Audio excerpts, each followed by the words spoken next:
Welcome to the premiere of In Pinecrest. I'm Guido Inguanzo. Pinecrest is celebrating its silver anniversary this year, and so I am thrilled to welcome as my first guest the first mayor of the village of Pinecrest, the Honorable Evelyn Langleib Greer. Welcome, Madam Mayor. Thank you very much. It's a pleasure to be here and to have an opportunity to just reminisce a little bit about the journey that Pinecrest has been on. Absolutely. Before we get started, I hope you and your family have been weathering the pandemic well. Yes, fortunately, everybody's well and trying to maintain the quarantine while still having a little bit more of a normal life. Yes, and fortunately, the light at the end of the tunnel seems to we hope so. be emerging. So we hope so. All right, well, let's get started. It's the early 1990s. You're a successful attorney. You're a businesswoman. You have a young family you're raising. I think you're even coaching basketball at Bethlehem. What makes you say to yourself, I want to take on the task of creating a new city? Even from a young age, I was very interested in politics. My parents were immigrants and Holocaust survivors. And of course, we were raised with a real consciousness of what happens when politics goes bad. In this way, we're actually quite sympathetic to our Cuban American friends who also understand what happens when politics go bad. So I was always interested. Even at a young age, I participated in elections in New York City, where I was born and raised, and campaigned for candidates and really tried to be an engaged citizen. I'm the Vietnam War era child, so we were protesting, we were in the streets, and there was always a sense that if you weren't in it, it happened without you. So when I met my husband in law school, and he was from Miami, and he was going back to Miami, which he loves dearly, I put politics aside for a while because I was new to a place. And Miami was very inhospitable back then, to say the least. It was segregated, and it was difficult for women to get a job. I was told I didn't qualify, and I went to a Ivy League law school to have a position in a law firm in Miami. But we got past that, and we settled down, and we loved Pinecrest. We loved the neighborhood that was Pinecrest.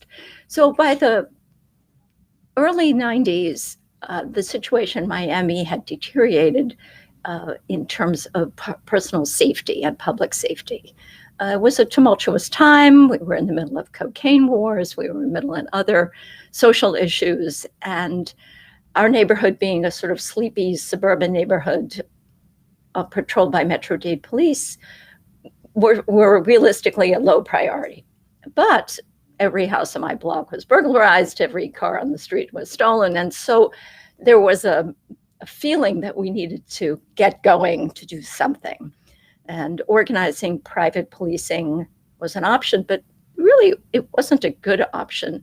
And certainly wasn't an option that people outside of our neighborhood could afford to do. And that was really deeply unfair. So simultaneously, there was an effort to rezone a lot of the larger lots that are in Pinecrest. And of course, our zoning authority was the Metro-Dade Police, the Metro-Dade Commission. So if someone applied to rezone, it was at downtown. And if you objected, you had to go downtown and sit in the audience there while they went through 200 zoning items on zoning day.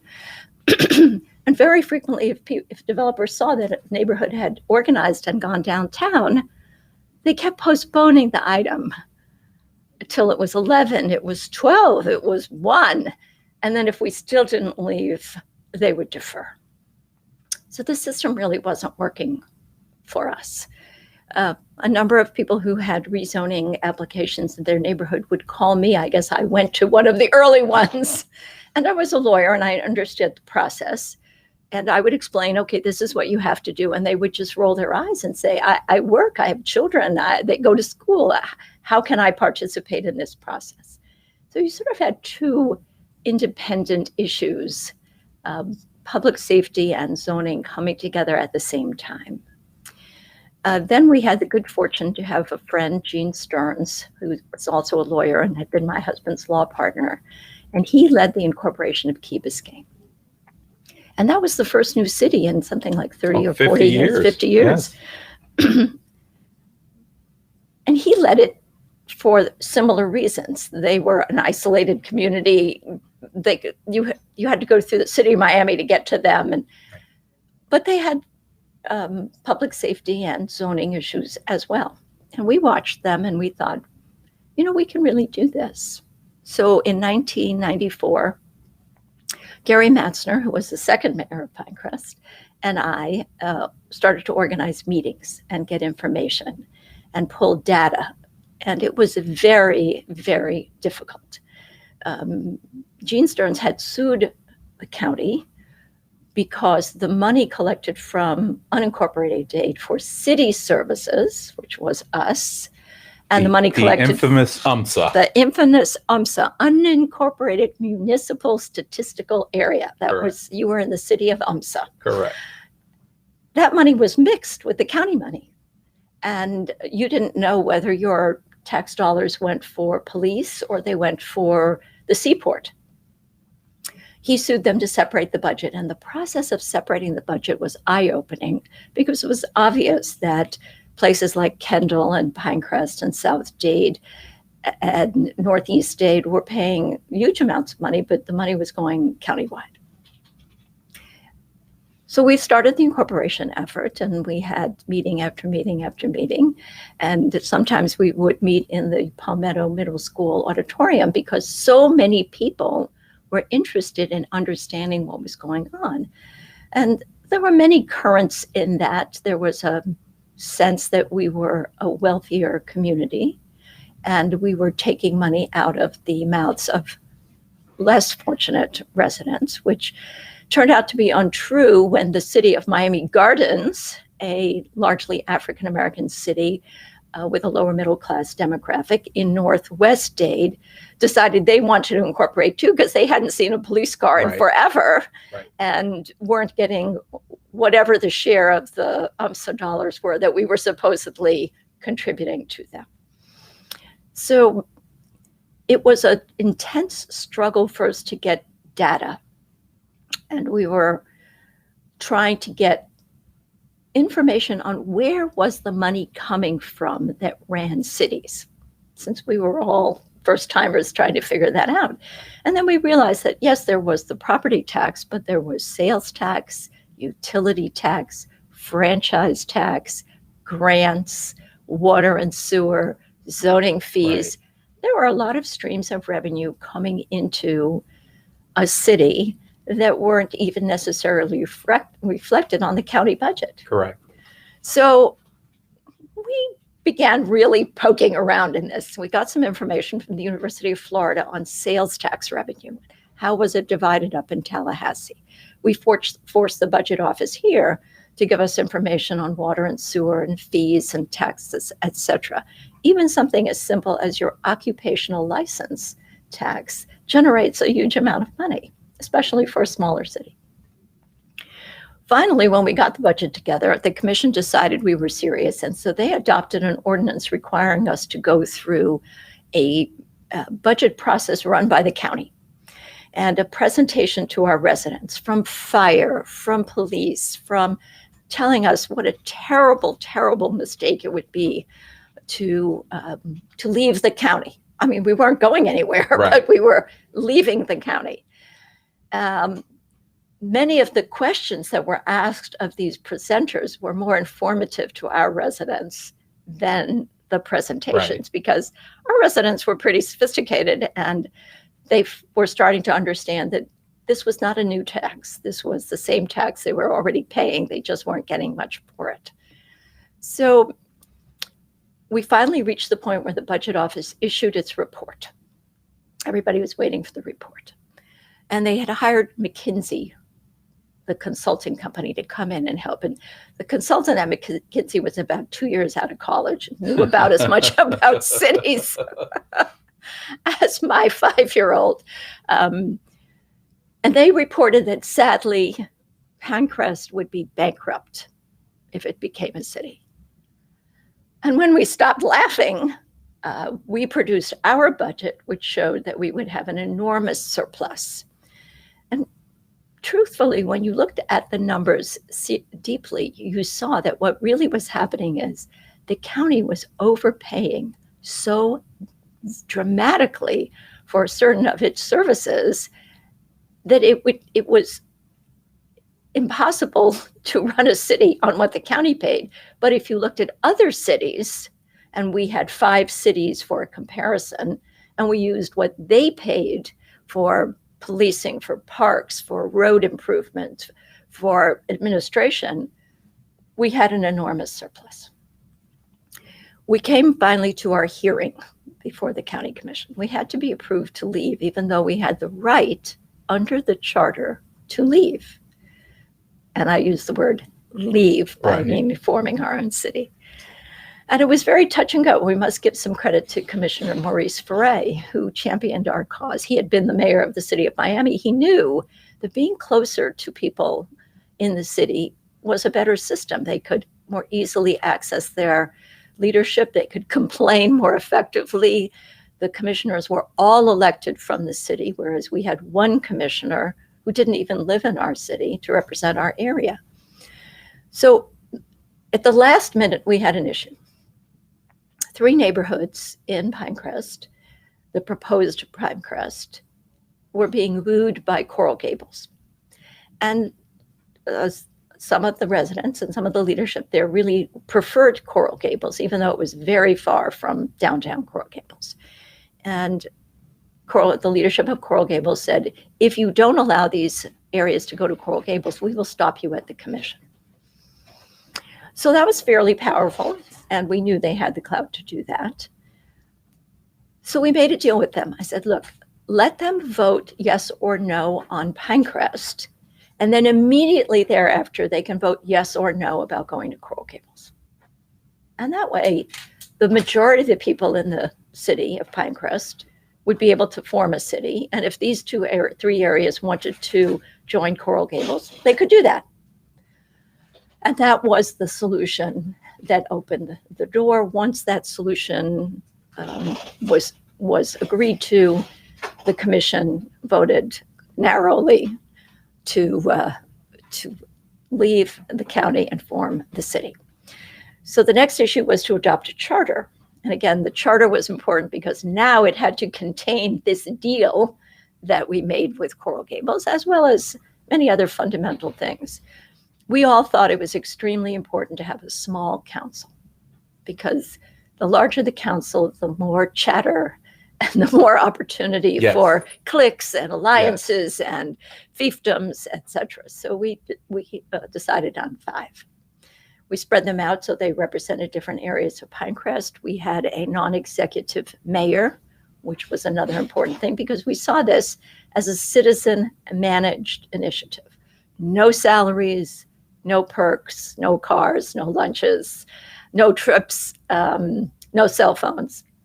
And we wanted a professional manager who really understood how to run a city, rather than a citizen who was trying to do it, on the side. The process really proceeded quite smoothly once Pinecrest won, and they won with an overwhelming vote. I can't remember what it was. What was it? It was over 60%. Over 60%. We went to charter. Charter was approved, and then we went to the election of officers. And then I said, okay, well, I've sort of done my part, haven't I? To try to, create this into being. Now someone has to step up and be mayor, and everybody on the committee for the charter and otherwise said, oh yeah, but you're going to be the mayor. I said, well, I work full time and I have 3 children and a husband. And they said, no, you've been more in the weeds on how the city operates and what needs to be done. You've looked at other startup cities and how other cities of our size and demographic work, and you have to be the mayor. One detour on the way that was very significant during the period of time when we were in an education process, learning about how the city worked, what the revenues, what the expenses would be, etc. There were other cities also interested, other areas, neighborhoods already interested in being. They were not as advanced as Pinecrest and Aventura. We became cities at the same time, but there was a lot of concern. There was a lot of issues, and a lot of it did revolve around public safety and zoning. Everybody seemed to have the same issues, no matter where they were. I've heard you many, many times, especially in those early years. You said the top 5 reasons Pinecrest incorporated: police, police, police, police, zoning. Right. It was the truth. When people feel so threatened and there's no recourse, and Metro J police at that time, they had their hands full. The area that we were in, District 5, was an enormous area, and a lot was going on, even though it was the suburbs. And we were, a large, wide-spaced suburb, and all we had was break-ins and home invasions and car thefts. And that apparently was not high on the list of priorities. But in the Northwest State, around what used to be called Joe Robbie Stadium, there was a community, African-American community, and they were really besieged. They felt they had no police protection, and they joked the police cars, Metro J doesn't come west of I-95. And they were way west of 95, from 27th Avenue to 57th Avenue Northwest.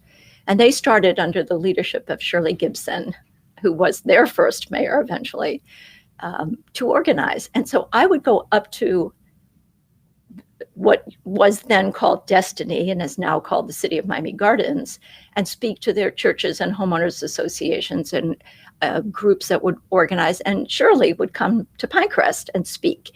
And the reason this was so important was we were being criticized for taking the food out of the mouths of African-American children.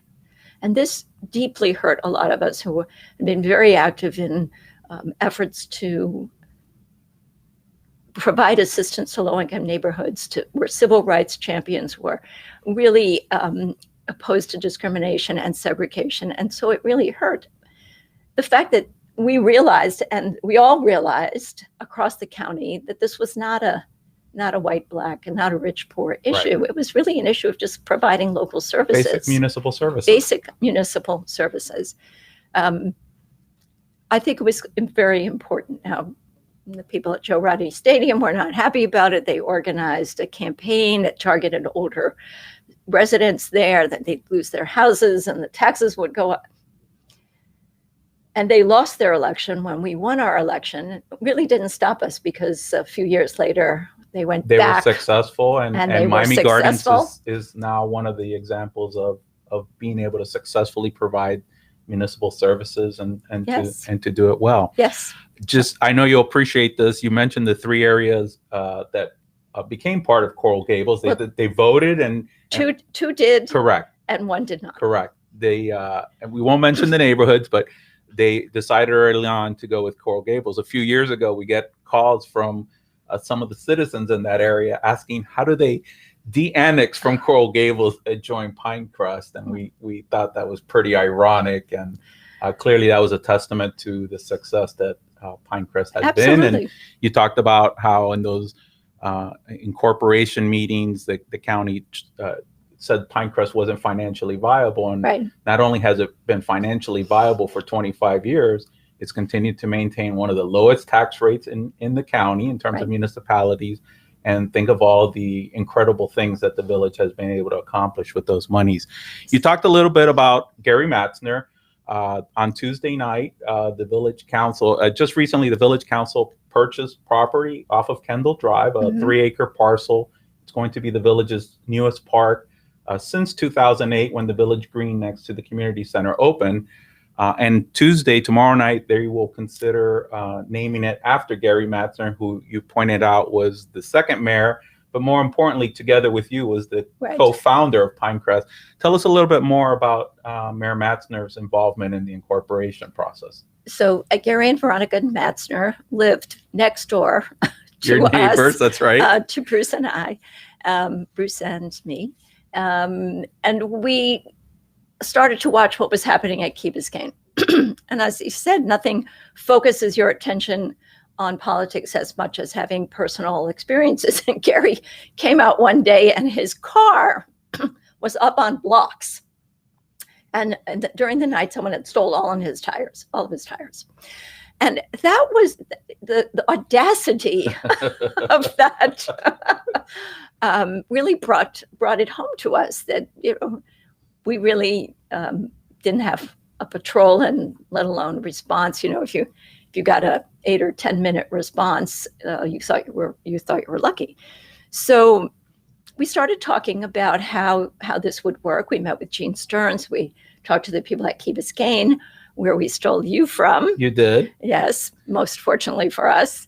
And the idea of doing this effort, Gary also is a civically involved person and likes to take on projects and missions. And so we were a good team in terms of our mutual skill sets. We started meeting with a small group of people, the old timers in Pinecrest, and the idea was a little scary at the beginning, but as we began to investigate what had happened in Key Biscayne and how easy it had been really for them to transition and the benefits they got out of focusing their dollars on what their community really needed, the idea took root, and we started having bigger and bigger meetings, and then we organized a corporation to do the mailings and raise a little bit of money. And he was really very, very instrumental in all of this. We always spoke together at every meeting. We always made our presentations together. He had many good ideas on the politics, behind the scenes politics with the commission. So I think without his participation, it wouldn't have happened. You talked about some of those early meetings. What do you think was the most difficult aspect of convincing your neighbors that incorporation was the right thing to do? As we say in politics, taxes, taxes, taxes. People had they'd never looked at their tax bill. They still don't. Yes, they still don't. They had never realized that they were already paying city taxes, and that the city taxes they were paying, when added to the fire department tax that they were paying, were the same as Coral Gables. Because everybody said, oh, we don't want to be Coral Gables, we don't want to pay all those taxes. When we blew up the tax bill and we highlighted UMSA, and we showed them that UMSA and the fire department equaled Coral Gables, there was a reluctance to accept that because they always thought they lived in the county, so they didn't have to pay city taxes. But when you said, well, but who's going to provide your police? Do you think the people in Miami Beach want to pay taxes so you can get police, but they have to pay their own taxes for their own police? A light bulb went off, and they realized that there was no free lunch, and that the people in Miami Beach were not going to pay for two police departments, right, theirs and ours. And that started to make people focus. And then we had some very egregious examples. The county is much better in budgeting today, much more efficient. I think the whole incorporation effort really kicked them in the backside. But we said, look, you're paying for roads, and we haven't had our roads paved in 30 years. How are you paying so much money for roads, but you're not getting any roads done? And they said, well, we just bid out the roads. And we bid it out, and anybody who wants to can respond. I said, well, how do you create the bid? And they said, oh, well, we say we're going to do 10 miles of road and 1,000 miles of curb. And a certain company in town, which is quite notorious, would come in and bid $1 for the curbs and $100 for the roads. And so their bid was always the lowest. But the county needed 10,000 miles of roads and 100 miles of curbs. And so it was manipulated, much to our shock. And when we realized that there was a lot of this kind of bidding going on, and we looked at our roads and we realized that we could pave all of our roads for the price that North Miami was paying for what they were paying to bid a couple of streets. paying to pave a couple of streets.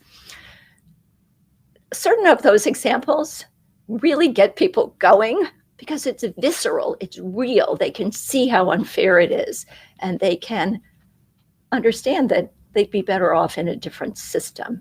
So I think that, and the combination of the police, and we showed them how we could go from, and District 5 was very honest and said, you have one police officer covering the entire district, which is much more than Pinecrest. Correct.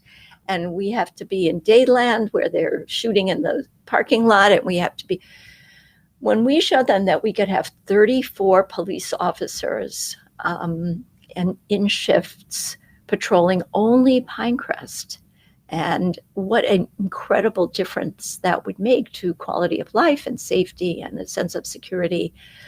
And then we said, if we were so safe, what would happen to your property values? Well, then people got really excited. They weren't going to have to pay more taxes, and the security and the safety and the locality of services were going to increase their property values. They got on board. And on the issue of paving roads, by the way, for the record, while you were mayor, every road in Pinecrest was repaved. Yes, we had a number of commitments that we made during these big sessions. One was to buy Parrot Jungle, which was itself a huge lift for a new city, but which we achieved. To get a fire station in Pinecrest. And when we were going for incorporation, the fire department said, hey, you want us or you don't want us? If you don't want us, we're going to campaign against you. And we said, oh no, we really want you.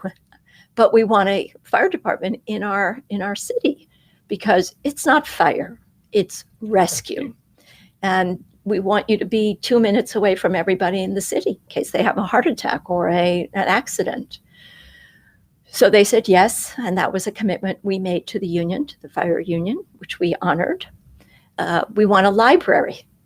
And we went to the library district and we said, we will participate, we'll give you the land, but we want a library.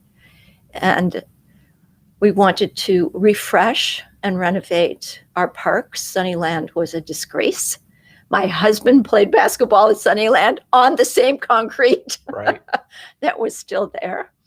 So we wanted to refresh Sunnyland, Coral Reef Park, and Coral Pine. Pardon? Coral Pine Park. Coral Pine Park. And we wanted to and needed to build a village hall and a police station, state of the art, keeping 9/11 as prompt and on top of everything as possible. So we had a long list of. You beat me to my next question, which was about some of those challenges of being the first mayor and formulating a village government, and you've answered it. Things like building a village hall, which not a lot of people get to do, and you all were able to do that by the time you left office after 8 years. In fact, the last official action you took was to open a village hall. So that founding group on the village council together with you was able to stay focused on a lot of those priorities and get a lot of that basic infrastructure in place. Let's talk about what couldn't get done. And so the issue has been recurring in Pinecrest for 25 years, and that's water. Right. I call it the original sin of Pinecrest. You tried to resolve the issue, and the issue of water is basically that the county, who is the water utility, by the way, they're the ones that have jurisdiction and are responsible for the water infrastructure throughout most of Miami-Dade County, but certainly in Pinecrest. And certainly when you were mayor, it was almost 2,000 properties in Pinecrest that didn't have access to water. That's down to about 700 right now. But it's the issue that just for 25 years has been lingering. Like I said, you tried to resolve it. All of your successors have tried to resolve it. The village council may be on the verge of putting that to rest, primarily thanks to monies from Biden's American Rescue Plan. Along with a special assessment. What are your overall thoughts on the issue of water, and is it time for Pinecrest to step in and finally resolve this issue, even though, again, it's a county issue, it's the county's jurisdiction? Well, as at the beginning, policing, zoning, roads, parks, and infrastructure were county issues, and you can blame the county or you can argue with the county, but all of that doesn't get anything done. So if you want to resolve an issue, most of the time you just have to take the solution onto yourself and do it. The issue in Pinecrest is on multiple levels. First of all, the bay water is seeping into the aquifer that feeds Pinecrest's water. So the water that's drawn up by wells, and when I moved to Pinecrest in 1977, we were all on wells. And the water, many people still are, many of the people, of course, all of the people who are in the 700 are on wells, and the water is creeping up from the bay and it's intruding into their wells. And they can say that their water is wonderful, and it may very well be wonderful, but it's not going to be wonderful for a long time. Correct. The problem, of course, was money.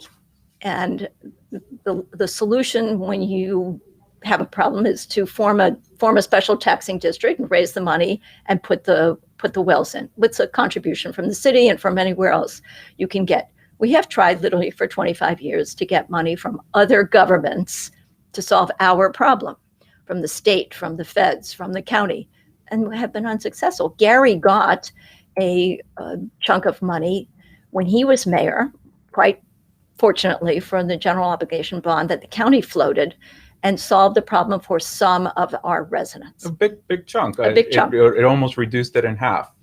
Big chunk and a great victory. And he was very savvy on all of these politics. He got money to buy the parachungle. He did. And without that money that Gary got in the bond issue, we would not have been able to buy parachungle. So his efforts were substantial, but the intractable problem remained of 700 residents. So now, thanks to President Biden and the spending infrastructure bill that he has pushed through, Pinecrest is going to get a very substantial allocation of money, and they should solve the problem in a combination of that money and a special assessment.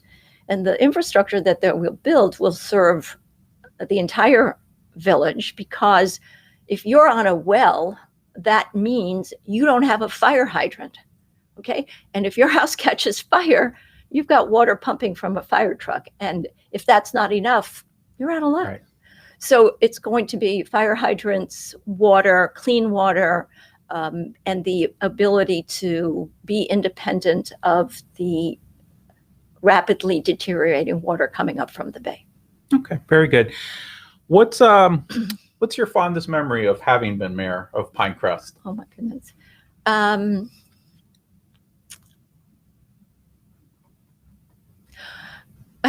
give you two memories, if that's okay. Yes, of course. My husband is the chairman of Fairchild Tropical Botanic Garden, so we are passionate gardeners. And in 1992, we had Hurricane Andrew, and Hurricane Andrew destroyed the tree cover throughout Pinecrest. It was devastating. You couldn't even recognize your own block.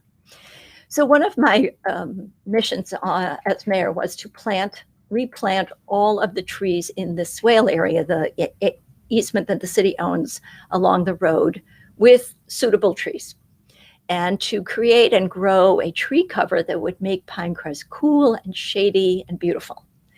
And in the 8 years, we planted 10,000 trees. And I would walk the streets with Yossi Gomez, who was the assistant city manager then, stepping off. And she would always say, no, we need 30 feet. And I said, no, Yossi, 20 feet. And so that was a joy and a pleasure. We had a citizens committee that participated and selected the trees. And we tried to follow the county's guide on what trees were suitable. And I think 25 years later, the streets are beautiful. And it's one of the signatures of Pinecrest, the tree canopy. Yes. I think the second real achievement was buying parachungle. That was a priceless asset. We could not have replaced it with anything close. The negotiations between 5 governments, the state, the county, Pinecrest, the fire department, and the library district, were onerous, to say the least. But looking back on it, what we paid for 23 acres, 18 acres, what was it?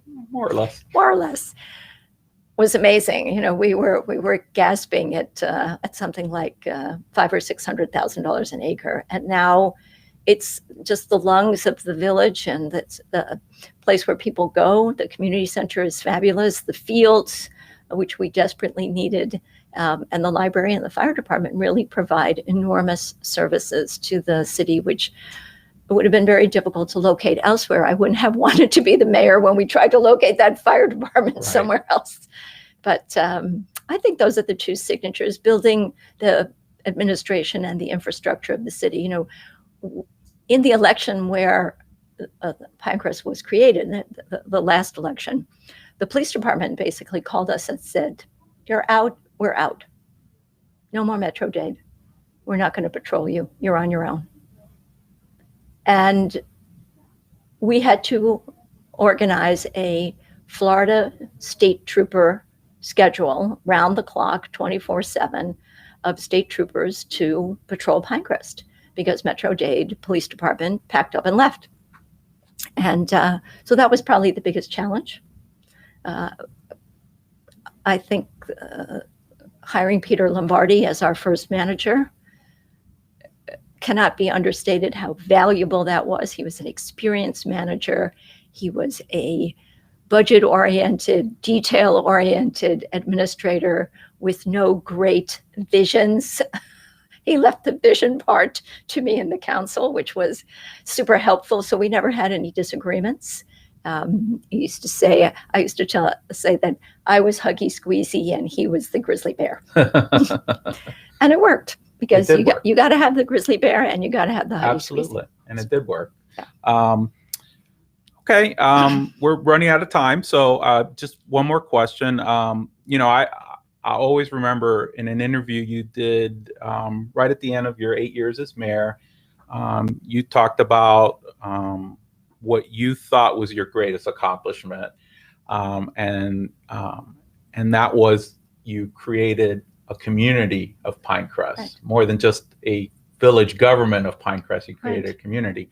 Unlike some of the other cities that incorporated around the same time, Key Biscayne, Aventura, their municipal governments were new, but they were defined communities. They Right. already had an identity.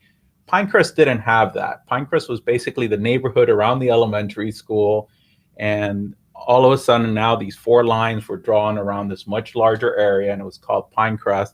In fact, I remember in those early years, you know, I would call and I'd say, "This is Guido from the village of Pinecrest." And people would say, "Where? Well, who? What? Right. Is that a condo association?" But you said that you created a community, and you did. And in fact, for a whole generation now, Evelyn Greer has been a park, not a person. And people identify with Mm-hmm. Pinecrest, and there's a sense of place that wasn't there before.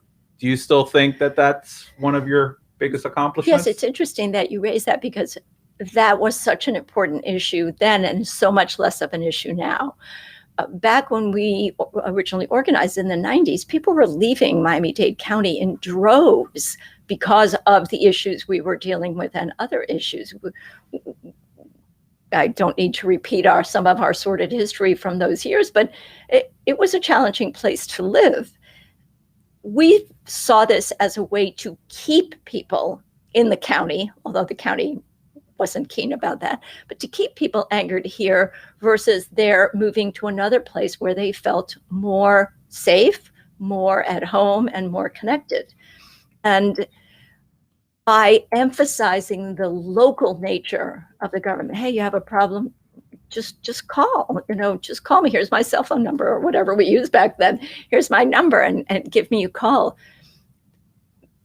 Transformed the relationship between this community and its government.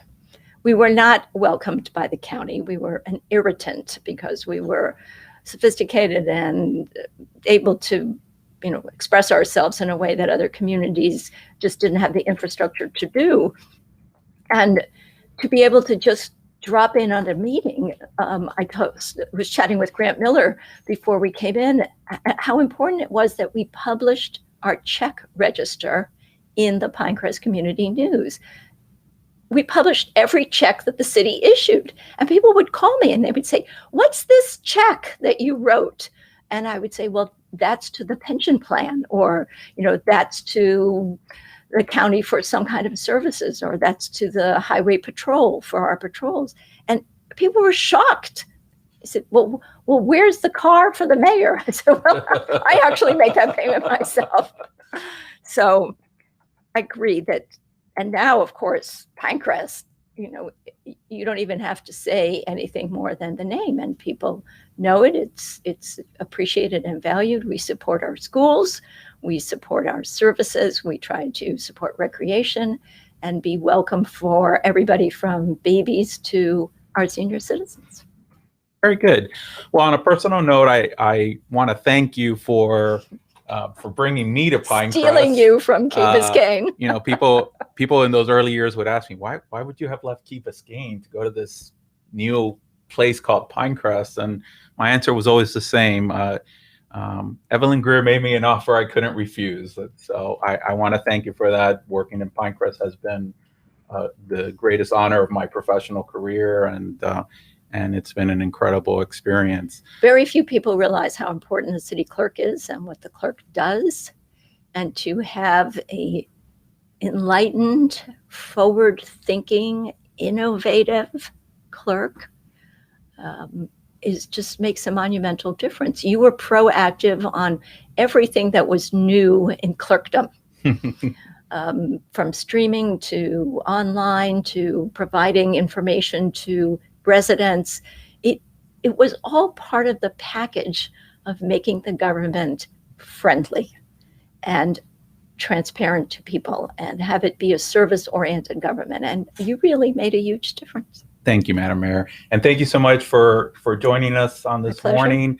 I want to thank our friends here at the community newspapers for having us here. I'd like to thank our producer, Tommy. And we'll see you around in Pinecrest. Thanks.